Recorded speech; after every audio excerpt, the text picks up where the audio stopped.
I saw a video yesterday-ish.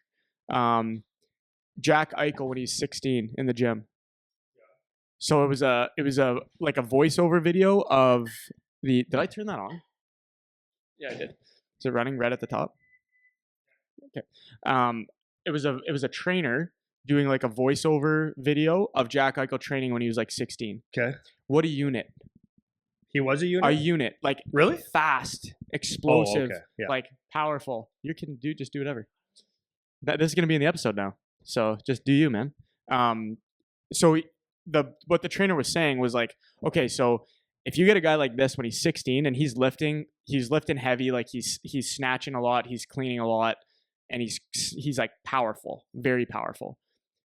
What the guy that was doing the video was saying, like, whoever was not taking anything away from the person training him, but he didn't necessarily work for that ability to do that. Like he has it's like those guys that are like,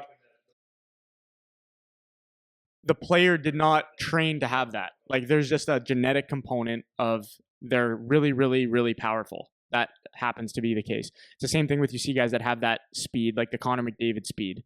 That guy was fast like that since he was like 10. So like did they train for that?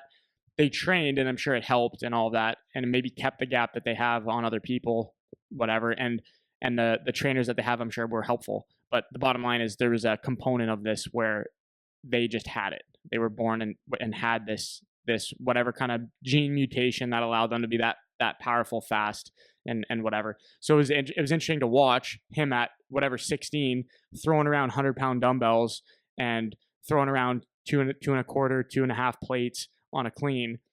And it's like I can't. And he's 16. At 16, you know. So he was saying for a lot of trainers, you get kids like this, or if you're fortunate enough to have a kid like this, your job is to not screw it up and just let them do what they're doing, you know. But a lot of people that would look at a guy like Eichel, the way he skates and all that, it's like, can you train? This is a question you always ask. Like, can you train that? Can you train to be like that? And I don't think so. Like, there's a. The answer to that, in my opinion, is no, because if you could, there'd be more. 100%. There are more Connors and more Jack Eichels, right, and more whoever else is fast. Yeah, and I'm a training guy. Like I fully believe in all that training stuff, 100%. But there's just that intangible that some guys have. So it was a really interesting video. I had never seen that before of Jack Eichel specifically. Like I've seen some stuff along those lines, but it was interesting to see. He looks the same when he was 16 as he is now. Huge legs, like just solid athlete, man. That's just it. Like him and I were just talking about that yesterday, right, Charlie? About I saw an interview with Shaq O'Neal. Shaq, right? 7'8". Yeah, and it was a financial interview, but like a casual one, right? And they were just the guy's done phenomenal in his life, and so the guy said, "You got advice? How would you start off?" And he goes, "It's not actually fair for me to say this is how you start off becoming wealthy." He goes, "Because I was given a gift of being basically 7'2", and I just played some sports, and most people don't start off their financial career with 5 million, 5 billion, or 5 million, or 2 million, or 1 million. He goes, I was able to screw up and blow everything once, and then say, okay, let's get real. Yeah, right. But anyways, and so we were just talking about, so my kid's pretty big. He's 6'2". So, but what a difference if you're 6'4", eh, Charlie? He goes, yeah. He goes, imagine if you were 6'1". Or 6. I go, yeah. Like he goes, those little things make a big difference, right? Yeah. Just being tall. Yeah, it is. It's just interesting. Being long arms, whatever things are to your advantage, right? Like sometimes you're just blessed, and sometimes you're not. And we just talked about it. I was talking with Dalton and Charlie and a couple of guys the other day about the 0 to 1 effect. It's such a great thing to understand. It's just having something to get you to 1. Instead of being stuck at 0 and mucking it so hard to get to from 0 to 1, right? Yeah. What's that? The Bible quote? To whom? No. Much is given and much is expected. No, not that one. It's something along the lines of whoever has more gets more, whoever has less gets less, or whatever. It's almost exactly that. Like you get the one skill or one quality that allows you to get a little bit of an edge, and then like opportunity starts just coming to you in that domain because you have that. And some people just are fortunate enough to have it, and some people don't have an easy start, right? They have to work and scrap to try to get their one, and some guys are just born and then they are 7 feet tall. Well, it's funny And because we were talking about that other day too. The first Charlie was saying that the guy on his team was saying, "Why doesn't your parents just get you a car and just like when he was younger, right?" And he goes, "Well, because my parents just didn't give me a car." He goes, "Well, why don't they just give you a car?" And it's like I was explaining that to Charlie again. I said, "That's that 0 to 1 factor." I said, like if if you're a kid that you grow up in a house like ours, our type of family, and you're like that's what you call middle class and up, and they could help you get like you want to get a job and stuff like that or go to school. Having a vehicle to even borrow to get places is a massive step to what some other people can have. So like you can make fun of people or you can easily judge people, but you don't know. Like I remember hanging around with a guy that played hockey with me too, but his dad owned an automobile. What do you call it? A car fix it. like a garage. Garage. An He's got a automobile. garage, and a really fairly successful alignments and brakes and all that stuff. And when he'd pick us up, or we'd go anywhere, and for him it would be like, "Oh, we're gonna go here. Let's go do this. Let's do this." And I had to work in the morning and all that kind of stuff, and I couldn't afford a car because I helped my mother take care of bills at home and stuff like that. That's at a very young age. And he could look at me like he would look at me like, well, what do you mean? We'll just go. It's like, well, but he had a brand new truck all the time. And when you go to the gas station, he just put on the card and we go somewhere and his dad would pay for it after. And if he needed money, his dad would just use the card because he'd write it all off. Well, that's 0 to 3.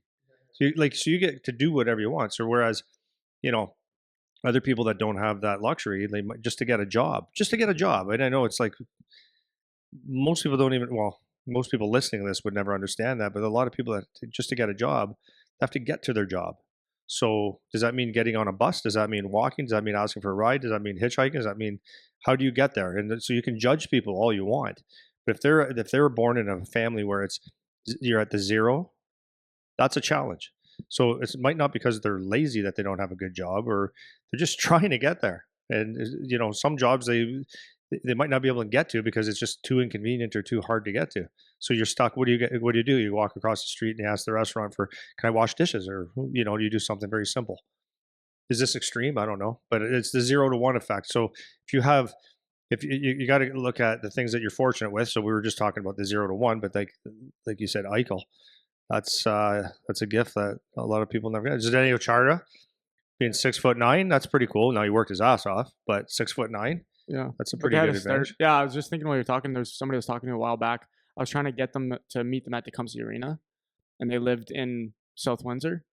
And they're like, "Well, I got to take the bus, so I got to see like what bus route gets me there." And so turns out the bus didn't go far enough. So like I'll have to leave and then walk 35 minutes from the closest bus station that I can get to in order to get there. I'm like, so like on a daily basis, if you had to do that, I'm like that's gonna add an extra 3 hours potentially of transit to your day. 3 hours. What a pain in the ass that is, And so you think about that. That was exactly what was running through my head when you were saying that story of like there's these little things that you take for granted. You have a shooting lane at home. You have ice. You have a gym membership that your parents pay for, or whatever perk is getting you that thing that you don't have to just figure out on your own. Like it's such a huge advantage, man. And just a little thing like having a car to get you where you need to go is crazy, man. My wife said this a few times. She goes, "Yeah." She saw a city bus, right? She goes, "I've never taken a bus before." Well, we live in the county. She grew up in the county, so there's not really buses. But I go, "No." And she goes, "Have you?" And I go, "Yeah, we grew up on buses, right? My mom would go to the bus station or the bus stop that was like kind of kitty corner from where we lived, and we'd wait, and the bus would come, 3 of us, because we had to go to the doctor's. And we go downtown, 10 stops, go to the doctors, come back in. Yeah, takes you an hour. Home. Takes you an hour to go to 15 minutes. Yep. Right. Yeah. And then you have to pay for it. Yeah. So it's like you get some of these kids, you got to buy a bus pass or whatever, and that's an extra $400. If it's $400 a year or something, you got to pay for a bus pass. Like that sucks. And so and look at like even through this business, right? We have clinics and we have gym and all those kind of things, and where my son's 0 to 1 maybe is, but definitely is that not that he got it he had to get here, right? long as he came to the place, he was going to do the work. But Yeah, he it's had to. here. You got a But playground yeah, here. but because if I didn't have this business, I don't know if I'd be willing to or could afford to. I don't know if I could afford to have him skate as often as he did. Probably not. And then I don't know if it would ever have made sense to me. Number two, to have you as his trainer, like that would have been a lot more expensive than I would have probably been willing to pay. But his 0 to 1 is that he had not anything given to him, but access to Yeah, working access hard. for sure. Well, think about with the conversation we had yesterday. It's like the conversation we had yesterday in the gym with him. Like now he's at the age where guys are falling off. Like guys aren't hockey players anymore, right? It's you're 19, 20, 21, 22. It's like it's dried up. There's not that many left, and so you're trying to get your workout group together. It's like you show up in the summer, and for the first time, it's like, wow, there's not too many guys that are going to come work out anymore. So if I have to go somewhere else to get like another group of, or if I got to go somewhere else to skate and get like a real competitive group of guys that are high level, I'm gonna have to pay some good dough for that. I'm gonna have to, and so for the first time, it's like, wow, shit, like this thing that was my 0 to 1. It's like this is my first time I've had to think about that. Yeah, Like, wow, maybe exactly. it's not gonna be that. Yeah, And like it's funny that you get if you don't have somebody that's reminding you of those things, it can be real easy for you to just expect that stuff. And that's where like the entitlement kind of stuff comes in. Because there's nothing wrong with using the advantages that you have. Like you want to use every resource that you could possibly use. Like I do that in my life all the time. If I can lean on somebody for something or ask somebody for a favor or ask somebody for help or skip a couple steps, that's what you want to do. So it's not like it's an issue, but it's when you don't realize that that's what's happening, you're not grateful for it, you don't identify that you didn't do this all by yourself there, buddy. That's where you start to get the guys that have that entitlement attitude and some of those problems that come on, right?